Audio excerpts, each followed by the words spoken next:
Hello, everyone, and welcome to another episode of Distant Intimacy with Curtis Shoemaker and my host, Craig.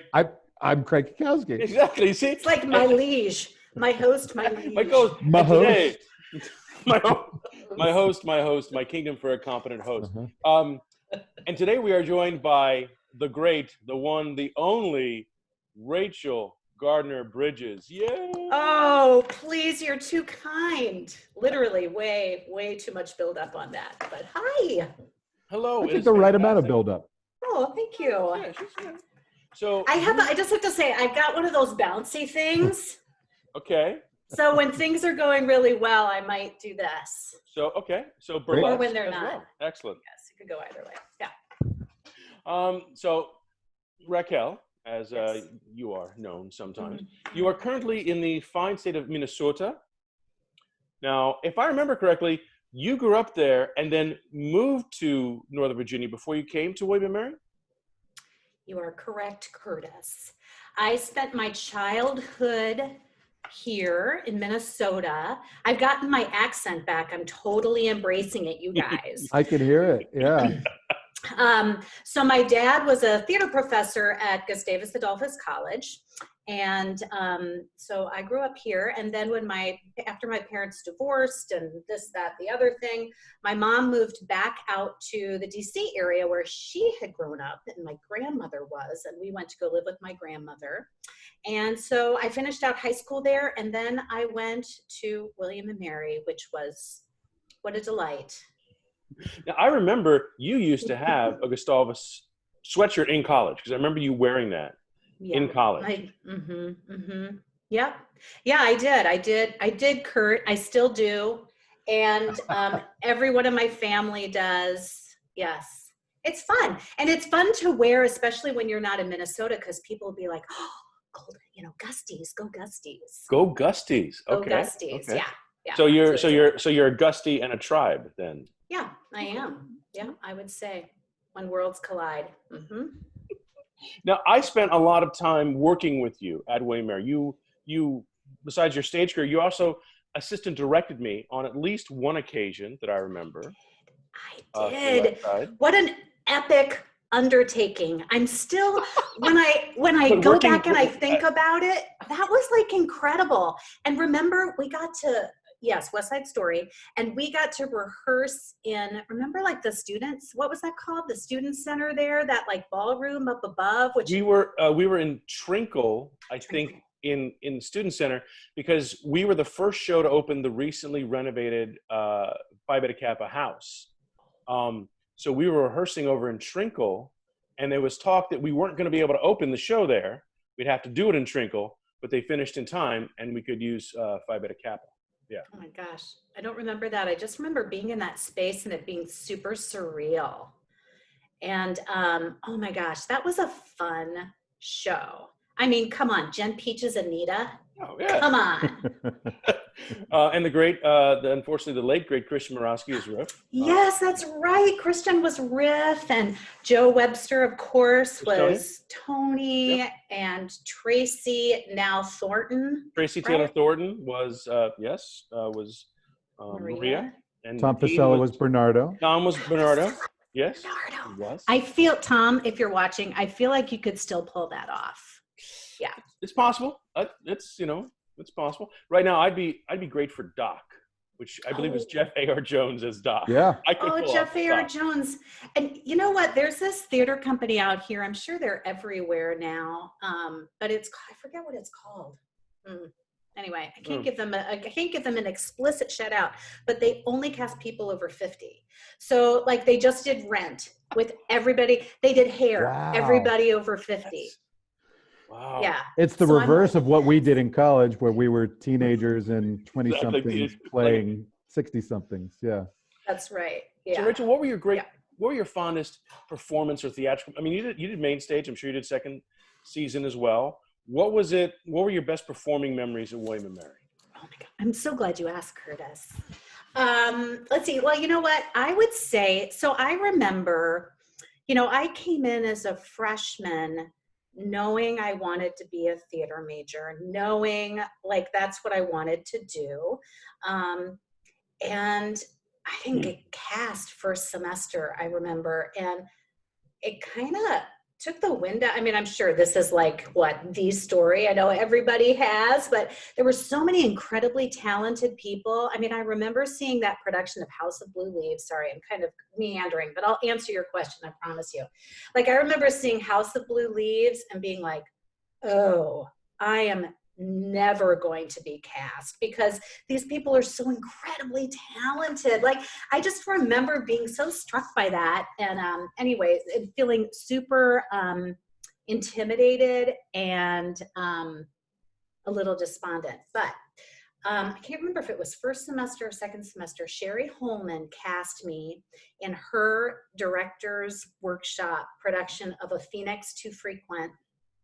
And I loved that. Like, I just felt like, oh, I get to do this thing. And Sherry was so great and supportive. And I just remember, like, as a young actor, feeling mentored by an older student. It was really meaningful. And I also remember too, I think it was maybe that same semester, I don't remember if it was first or second semester, but Audrey Tops was doing this choreography project over with one of the ladies, you know, the dance ladies. Orchesis, the tall, dark dance lady. I can't remember her name off the top. She was so fantastic. Anyway, but she was like creating this dance piece.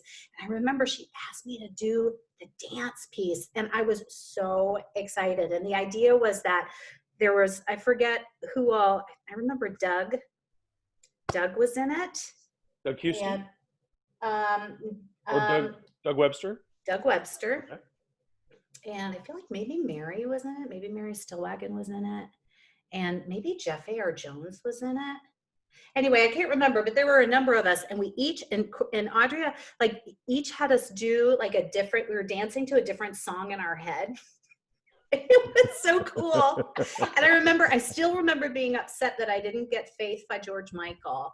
But it was still really fun. Anyway, so those were inaugural ones. But my first main stage production was, I went to go try and find some pictures, and this was a really big deal. And I thought this might be interesting to see how things kind of track, but maybe you remember this, Kurt. Let's see. Oh, wow. Wow, that would be Sherry. I believe that's Anything Goes. You are correct.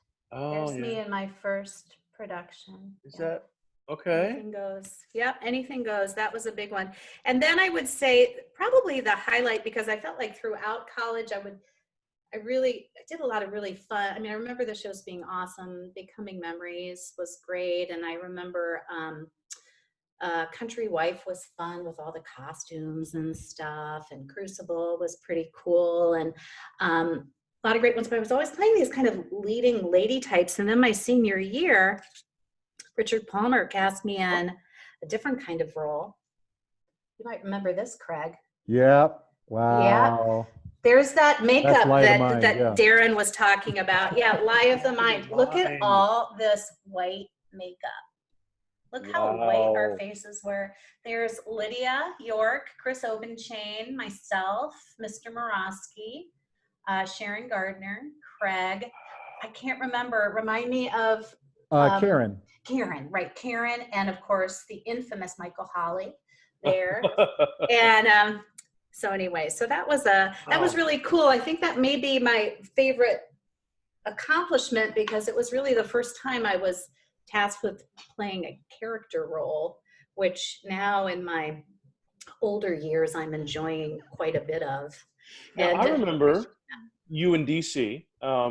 Because not that you followed me there, but anyway, you kind of went home. But you were working in theater there, because I remember going to see Nellie Bly. Yes. Kerry Washington. Yes. With what?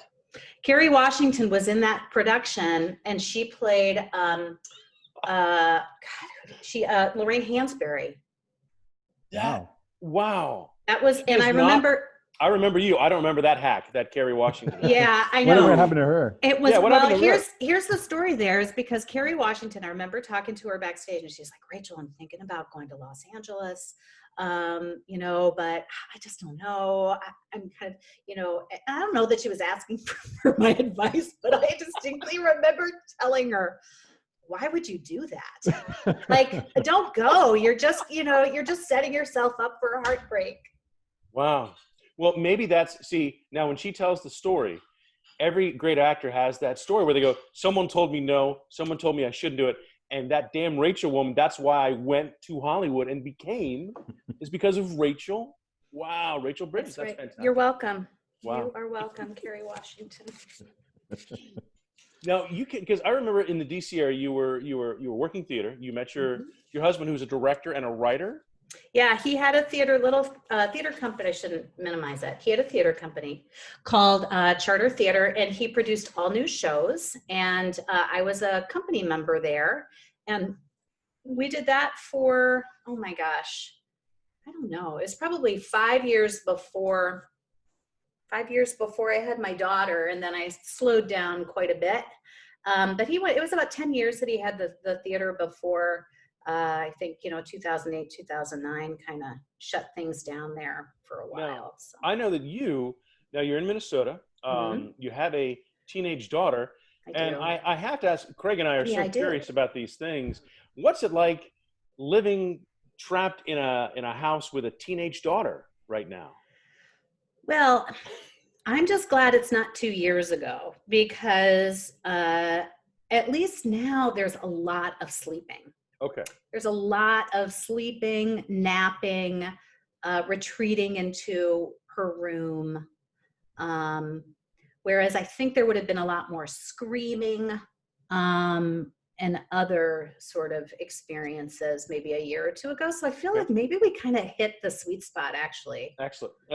And she's been cooking. So this is her thing now. So the other day she made a key lime pie.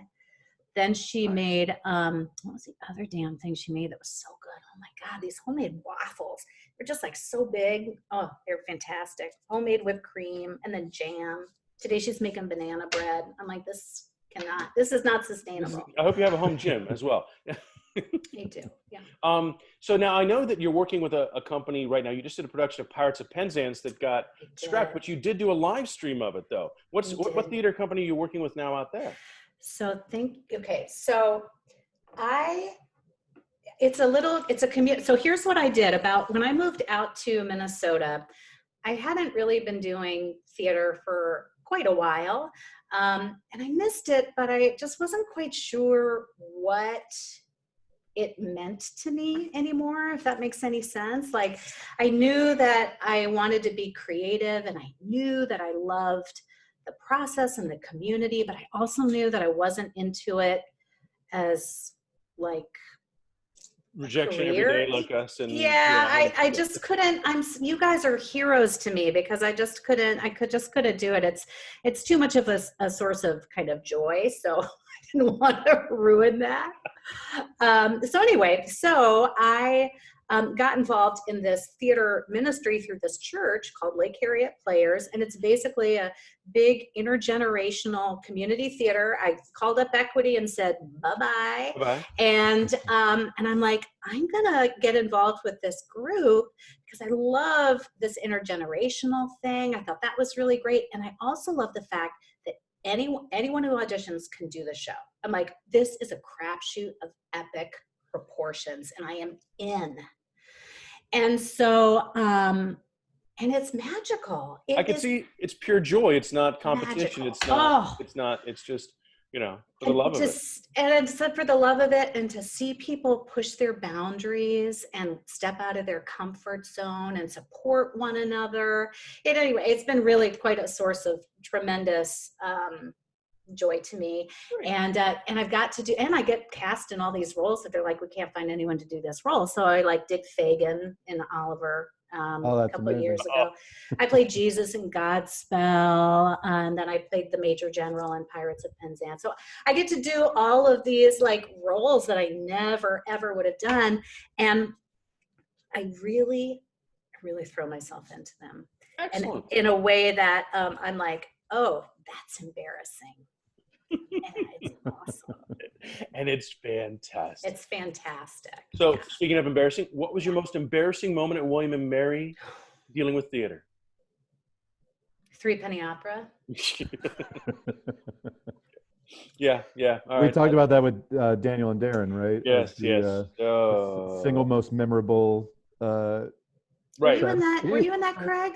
I was not. I avoided that. Dodged Yeah. that. He dodged that bullet. Yes. That was terrible. That's the only time I've ever done a show where I'm like, do I have to go to rehearsal? Like, I thought about ways that I could get out of doing the show. I technically had like my biggest leading role at William and Mary, and I requested my parents not come to the show. I said, don't come, because you will have to stay, unlike most of the audience, which left at intermission. You would actually probably feel compelled to stay. And my mother would just be like, why are you yelling those obscenities at those people? I go, that's what we're doing. Yeah. I know. And it was 3 acts. Were there 2 intermissions or just 1? I don't know. It felt like there were 2 intermissions. It felt like it was interminable as opposed to intermissions. Yeah, it was terrible. I didn't come on until I had my homeless person role, but right. Were you weren't Polly, you were. I was Jenny. Oh, Jenny. Polly was the redhead. Melissa, yeah. Yeah. Yeah, and so I didn't do anything until the 3rd act, and by then most people had left. Best Richard Palmer memory. It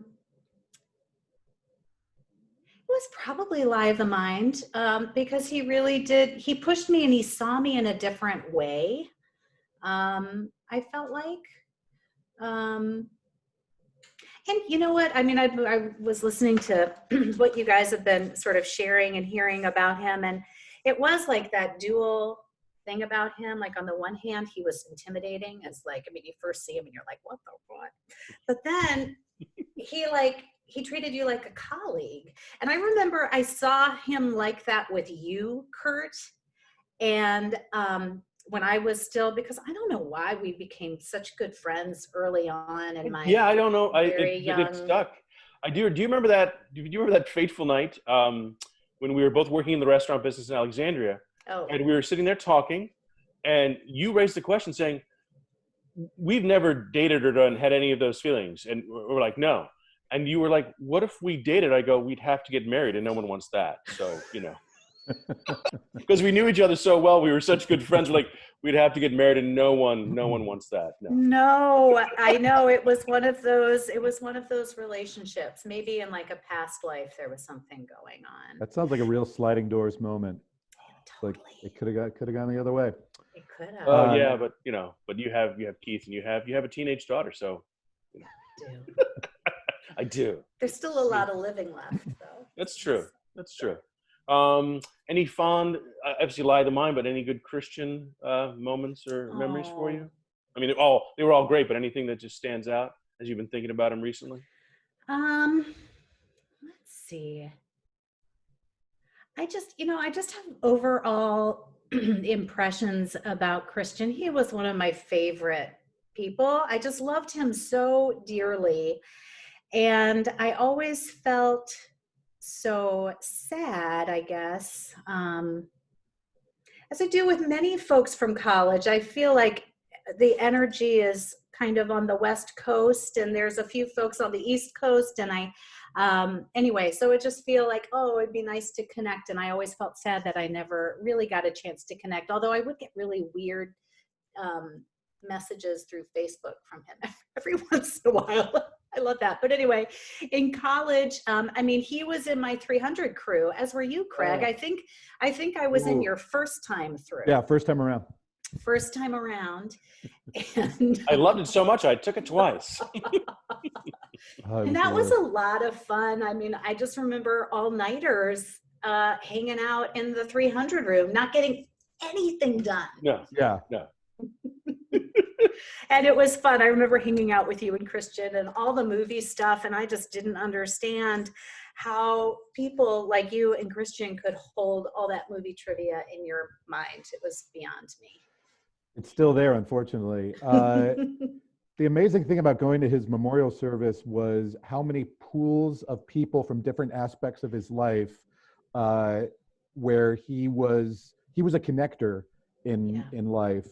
And I ran into several people that I knew that I had no idea that they knew Christian in a completely other context.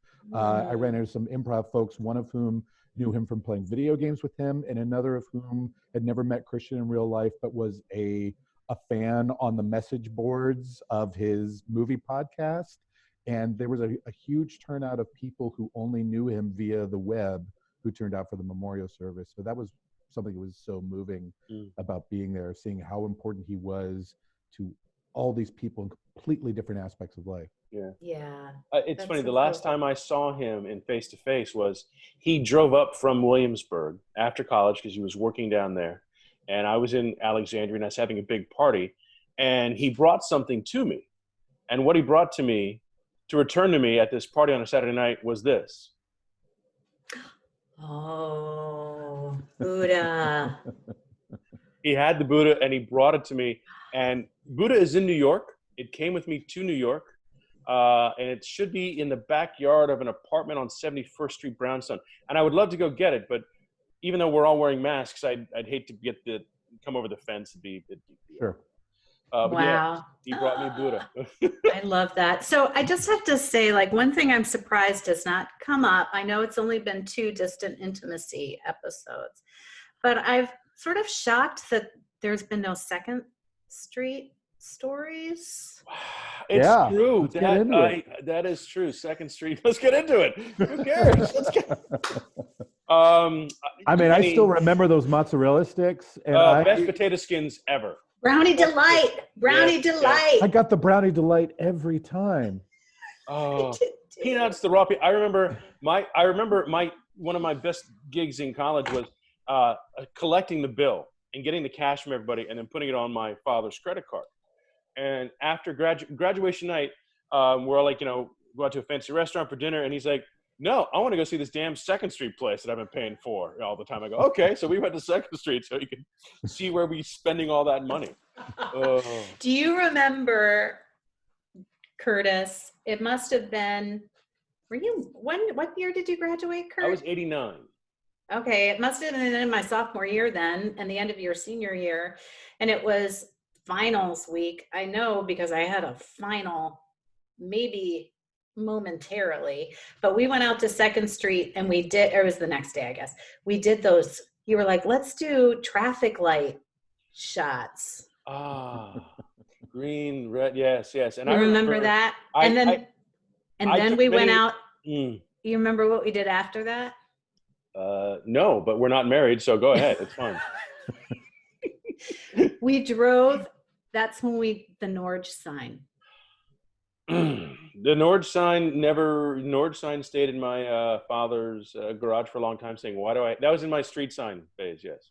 I had a lot of street signs, once you realize if you could jump on it, my weight would snap it and bring it down. Yes. I didn't get Tuano. I wanted Tuano. I couldn't care less about Lightfoot, but Norge was good. Rachel, it has been fantastic. We could go on for hours, but I have to eat lunch, I think, because it's lunchtime for me here on the East Coast. And but this weekend edition of Distant Intimacy has been fantastic. And maybe we should try a 100-person happy hour where we're all just screaming at each other on Zoom one evening. That would be a blast. That would be fun. We should think about that.